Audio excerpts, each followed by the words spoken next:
Welcome to another edition of CU Sports. Today my guest is Alayna Jackson. She is a 2012 graduate of Centennial. Alayna is going to share her sports information with us today. Alayna, how are you doing today? Good, you? Good, thank you for being with us. Let's just go right into it. Can you tell us about when you started to participate in sports as a youth? I started playing volleyball when I was in 4th grade. It was more of like a activity, like a summer activity, but then I actually started playing competitive volleyball probably my freshman year of high school, I think, yeah. Okay, so did you do anything other than volleyball, you know, growing up? Did you play like any type of softball or? I did track for a few years in middle school, and then I played soccer my sophomore year of high school, but that's about it. Volleyball has been my main sport. Right. So what did you compete in track? I mean, like the events? I played, well, I ran short distances, so like 100s, 200s, and then maybe like a 400 here and there, but no long distance. And then that was about it? Yeah. So, do you think you were good in those events, or you know? Not when I first started in 6th grade, but by the end of my 8th grade year, I was pretty good. And I was going to play in high school, but then volleyball took up most of my time, so I committed to that. So then you just stuck to the volleyball and just put it all into volleyball. Yeah. Okay, well that's great. You know, while you were playing volleyball you say you started in middle school? Yeah. When you first started playing volleyball? I tried out for the team in 6th and 7th grade, didn't make that, but then when I started playing club volleyball through Parkland, I got better, and then I made the team in 8th grade and through like summer camps and stuff, of course. But. Okay, so what were you doing different at your 6th and 7th year that you did in the 8th grade year to actually make the team? Were you not training hard enough, you think, or you just wasn't into it? And I definitely wasn't skilled enough to have made the team. There are a lot of people better than me, and of course they had been playing prime time or like other clubs before that, and so they had more skills developed than what I had. But once I actually started doing those things, then I got better. So. Good. So you say the club name is Prime Time, so that's that's the name of the club that you joined, and that was, you say, through Parkland College. Yes. Did you have to go to a camp at Parkland, and then they told you about the club, or how did that come about to where you actually joined the Prime Time club? It was more hearsay through like school season. Girls were talking about, oh yeah, I can't wait to start prime time again, and I was just like, what's prime time? And they told me about it, and so it was kind of like a 3-month thing in middle school, and then going into high school it was more of like 7 months or something out of the year that I would play. Now, did that include traveling around, and how much time did that take up being in a volleyball club compared to just playing, high school, practicing in high school? Yeah, high school is definitely not as time consuming compared to prime time. Like if you're gonna play prime time, you definitely want volleyball to be your main sport, and you just want to put your all into prime time, because that's from December up until, if you make it to nationals, like beginning of July, I'm pretty sure. But it's very time consuming, and high school is only 3 months out of the year, and you barely practice for that. Right. Were you able to go to any type of national championships with Prime Time?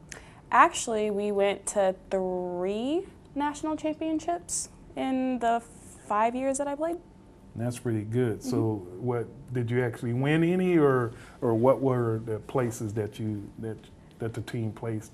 Our first year, we were in, where were we at? We were in Ohio, Columbus, Ohio, and we placed 42nd out of 48 teams, I'm pretty sure. But that was our first year being at a national place. So. And how old were you, or what grade were you in when you participated in that? It would have been my 16s year, so probably my sophomore year. After my sophomore year season of volleyball during school, that's when I started. Okay, and then you went again. Was it a back-to-back thing? Did you go 5 years in a row? And we went 3 years in a row. So starting my sophomore year, we went to Columbus, Ohio, and then after that, we went to Texas. I think it was Dallas, Texas, I'm pretty sure. And then we ended up getting 11th out of like probably 40 something teams probably. And then the next year after that, we went to Minnesota, like by the Mall of America, and and then we got 11th out of whatever, how many teams were there that year too. So it sounds like that's a pretty tough championship as far as like the event. Your primetime club is, I heard, that's like one of the top clubs, especially in Illinois, as far as I've read. So it must be pretty rough when you go to the championships. Other clubs are there. Is there one dominant club that that wins like year after year, or is it sporadic as far as like? It's pretty sporadic. I'm pretty sure there are a few clubs that are like stronger, but we're definitely like a consistent club. Like coaches always talk about Midwest volleyball is like the best, like skill wise, like they teach them the most, like the best skills that they need to succeed. But yeah, we've faced some pretty tough teams. Okay, well let's talk about the skill level. Did you have to do any type of like extra training as far as to get the skill level? Did you go to any type of training places, or how did you get your skill? I went to Carl Sports Medicine off of Lincoln Avenue at the Carl Annex, and they helped me with my speed and then my vertical, so that definitely helped. But like I wouldn't have been able to go as far as I did if I didn't go to practice whenever they had practice. Like I went to every single one, like my sophomore up until my like junior year, and like I just went, like I just totally changed from then.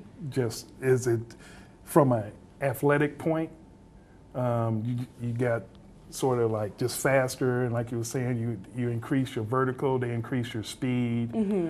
So like you're saying, without doing that extra training, you wouldn't have been able to probably continue, or actually just been better at your craft. Yeah, definitely. Like applying both the practices and the training, my athletic level just went up. Okay, so let's talk about your high school. So after doing all that and you're playing with the clubs, then you play with your high school after that. So how did your high schools do as far as, like, let's start at the ninth grade level. Were you able to play with the ninth graders, or did you get to play up a little bit, or how did that go? Well, when I was a ninth grader, I started off the season starting, and then towards the end of the season, I sat a little bit. And then once I had actually started doing prime time, I noticed a difference from my freshman year up until my sophomore year, because that's when I actually started doing Carl, and I started going to all the practices and applying myself. But the beginning of my sophomore year in high school, I starting on varsity, and it just changed completely after that. So. Okay. So your confidence after you did, training, and that gave you more confidence, and everything just worked out after that as far as, being a better volleyball player. Oh yeah, definitely. Okay. Well, let's talk about the coaching aspect from your club team coach to your high school coach. Did they do anything different as far as like practices or training, while you were there for that? My high school coaches were former like volleyball. Well, all of my coaches have been former volleyball players, but they were people that have like went to college, played college volleyball, and then wanted to coach. But then at prime time, I had people that continued their volleyball career and just like made volleyball their main focus and got together, and just the practices were harder. They were more like upbeat. They were more just like, I don't know how to explain it, just more intense. Okay. That's the word. Were they, in high school when you're competing, things are supposed to be fun. Mm-hmm. You're supposed to have fun and learn your craft and grow in the sport. When you play club, the club thing is basically like AAU. Yeah. Would you say, I would think it's like AAU basketball or football or anything like that. Club volleyball is basically an AAU type deal.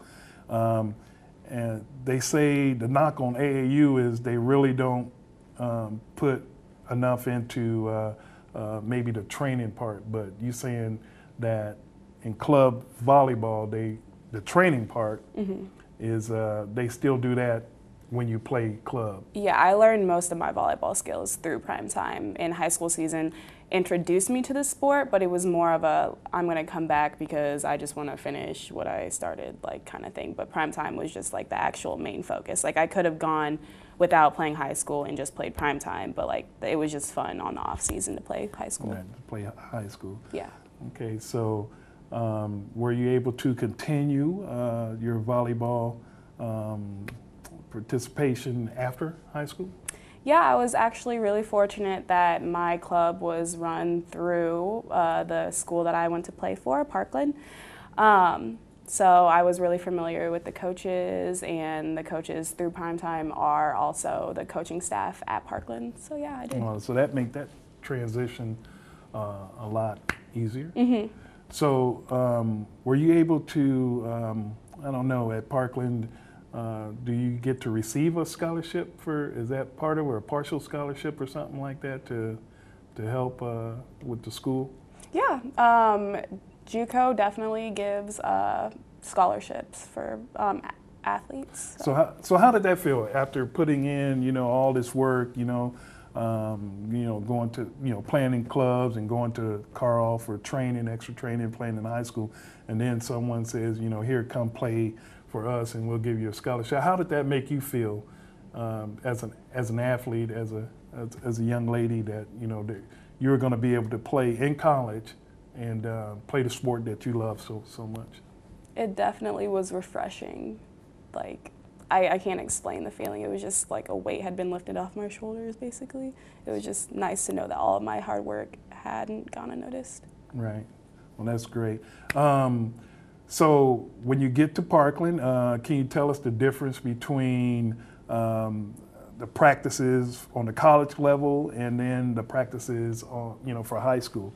The difference between that as far as like, is it longer or, harder, or, how hard did you have to actually work? You had to step your game up a little bit? Oh, yeah, definitely, so much. From high school, it was a huge leap, like in practices and like how much time you were spending playing the sport. And then even from club, it was just a huge difference. I basically had to start over and learn new skills because It was just so different. So is that much of a difference? Just you go from high school to club and then college. That's three different levels. Yeah. And each level you're learning different things. Mm-hmm. And is it getting harder for you, or is it getting easier for you, or did you just adapt to the college level pretty well? I adapted eventually, but it was really, really hard. I was tired, like mentally I was just drained, but at some point during the season, like a switch just went off in my head, like, this is fine, you're where you're supposed to be, like everything's good now, so. Right, well that's great. So playing in college gave you the focus to continue playing, volleyball. Like right now you're off. Can you tell our younger viewers about the benefits of practicing, first of all, and being willing to go to school, get your grades, and still participate in the sport? Yeah, it definitely is a gateway into college. And like, if let's say you just don't have like a lot going on. Like volleyball or any sport actually is a great way to just get into college and get your degree done, get your classes done, like all of that stuff. And along the way, you like meet people that are also going to be a part of your family too. So. Right, great. So can you now tell us about maybe the competition level as far as, from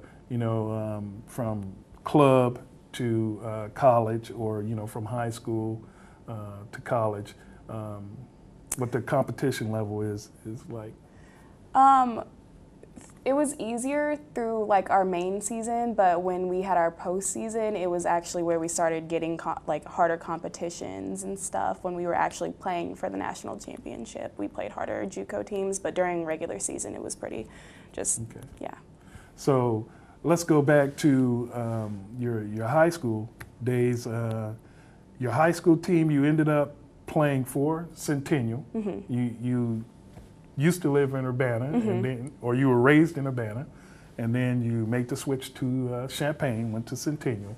I heard that the Centennial team that you played on was actually a pretty good team. How far did you make it on that team? Did you guys win any championships? So close, but no. We made it to super sectionals, which was one step away from getting to, state. To state. Yeah. Okay, that had to be real exciting. So then you leave there and you go to Parkland, and then, as you said earlier, you went to a national championship. So how did your team do your first year at Parkland?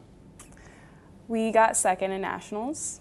The year before that, they got second too, but we've had 4 consecutive years where Parkland has been in the Final Four. So 4 consecutive years, Final Four. And so close. Yeah, close. Each time.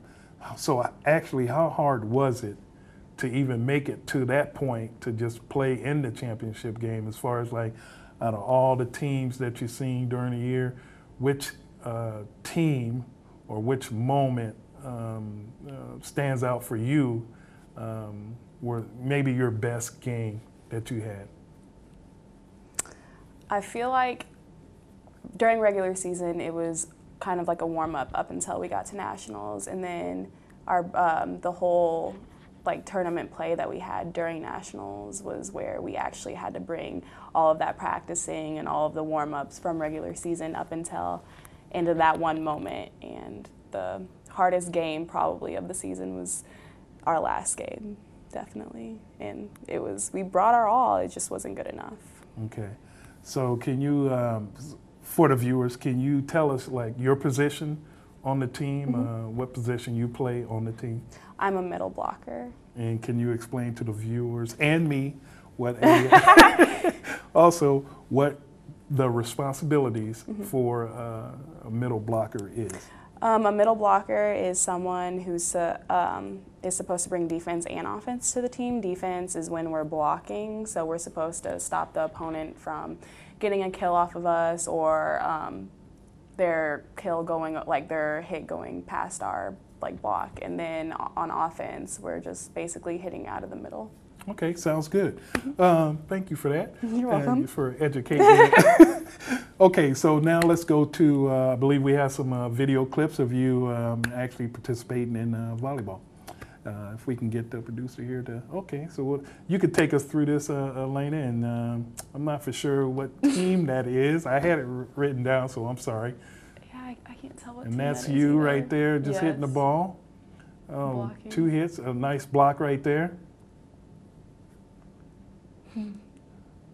That's blocking right there. That's okay.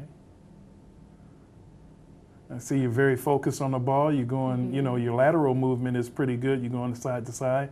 You guys didn't win that point, but I was looking at your lateral movement, how you track the ball, and that's got to be very important to be up there in the front to do that. Oh yeah, definitely. You have to be really quick.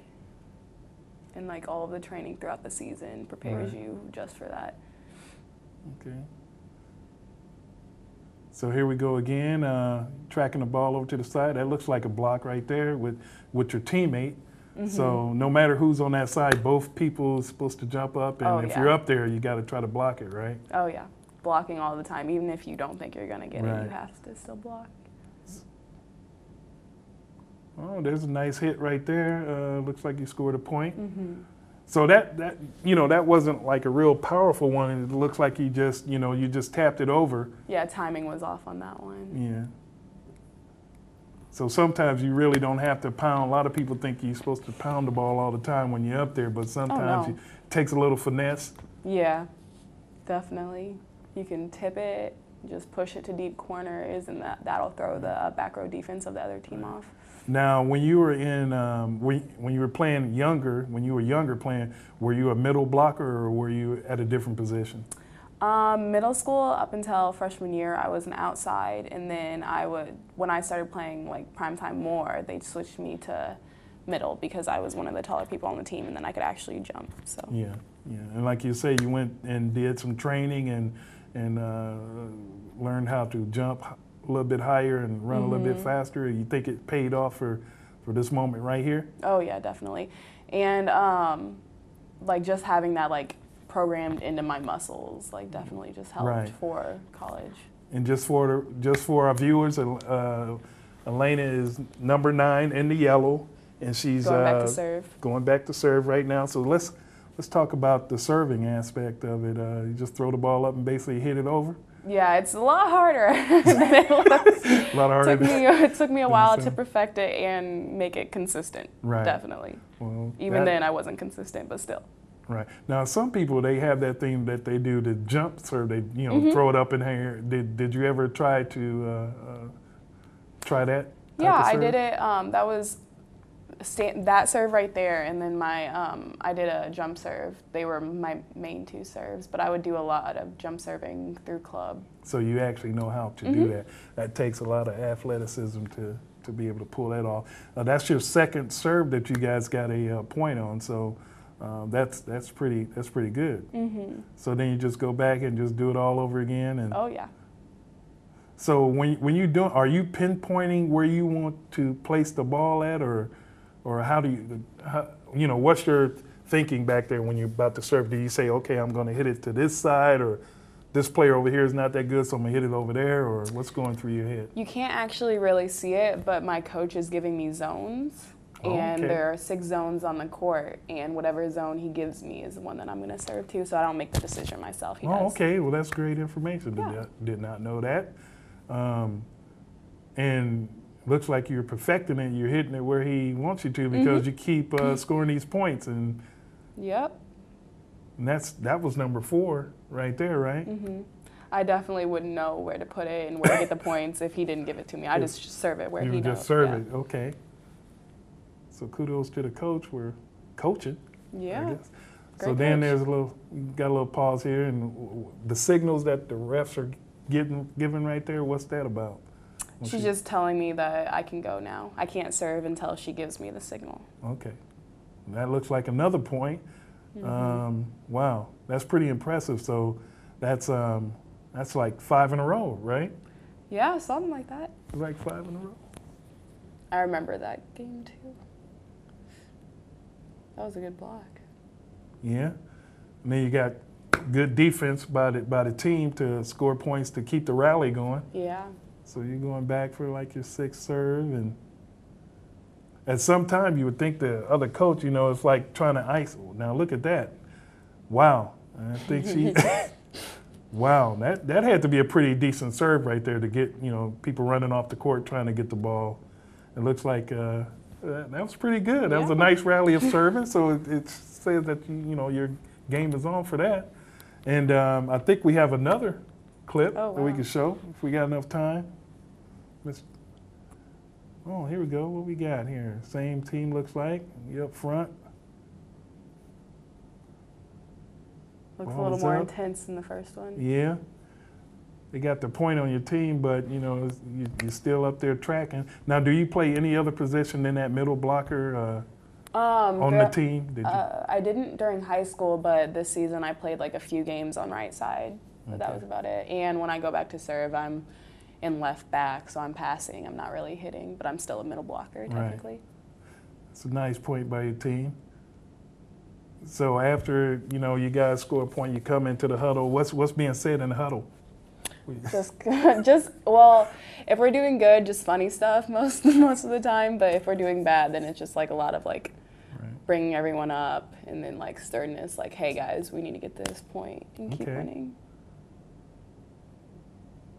And the rally is up, and you guys got that point. This is good footage here. Do you remember this game here? Oh, yeah. And of course, you guys won because you only lost, what, two games for the whole season? 3 games. 3 games for the whole season, and what, was 1 or 2 of them at the championships? Or how many games did you lose in the championship? 1 game, Just and it was a game, championship. And that was it, okay. Yeah. And then we lost 1 in like our first or second tournament of the season, like way in the beginning. Oh, look at that. Now that's a great hit right there. Over the top. I wish I had more, of those to show. At some point I did, but I just couldn't locate them. Okay, and we're almost about out of time. I want to thank our guest, Miss Alayna Jackson, for being here with us today. Alayna, could you, before we leave, could you give the youth out there some tips about, as far as sports, as far as what it has done for you? Playing sports at the collegiate level is definitely, like, if it's something that you want to do, you definitely have to start working on it in high school and working on it in the off time, and not just whenever like you feel like it has to be something that you actually really want to do. And like playing sports has just like defined me and who I am as a person, and if I didn't play a sport, I don't know like what I would do or who I would be. And plus, like, just getting to know all of the people is just their family to me now. And I don't know, just people and friends that I'll have for the rest of my life. So. Well, thank you very much for that. That was very inspiring. And we want to thank you for joining us again on the CU Sports Show. As always, we'll see you next time.